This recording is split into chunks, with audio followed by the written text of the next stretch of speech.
Antoine Bernard, Nicolas Henry, merci pour votre participation à cette matinale supply chain dédiée au SNOP dans les locaux de l'ISARA ce jour à Lyon.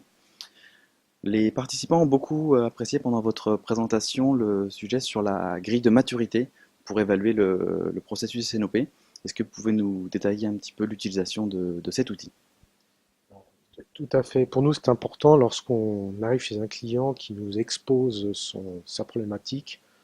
Parfois, ce client a des ambitions très fortes en termes de cibles rapides à atteindre et on essaye finalement voilà, de mettre à plat en fait toutes les problématiques auxquelles il est confronté et on a finalement un bon outil qui est la grille de maturité que je laisserai Nicolas détailler un petit peu qui nous permet vraiment de poser le sujet en disant bah, d'où on part, où on veut aller, quels sont les enjeux, où on est en termes de système d'information, on est en termes de collaboration entre les différentes équipes supply chain, marketing et commerce.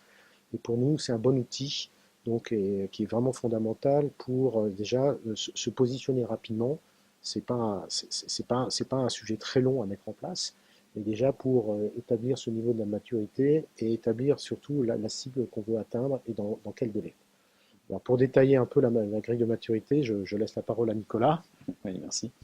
Alors, effectivement, on mesure cette maturité qui peut faire le biais d'une auto-évaluation des différents services sur des axes.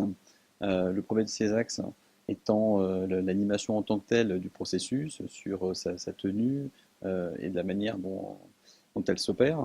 Ensuite, on va regarder l'aspect demande, les prévisions. Quelle est la maturité de la mise au point de ces prévisions? Est-elle structurée? Est-elle organisée?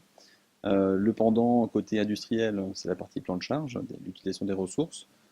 Est-ce opérant? Quel est le niveau de performance et de maturité sur la simulation de ces différents scénarios d'utilisation des capacités?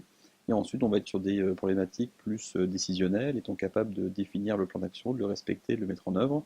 Et enfin, se pose bien sûr la question de l'outil. Quels sont les outils supports à ce processus? Est-ce qu'on est juste sur une collecte sur la base de mails et d'Excel ou est-ce qu'on va un peu plus loin, des outils dédiés qui permettent de supporter le processus?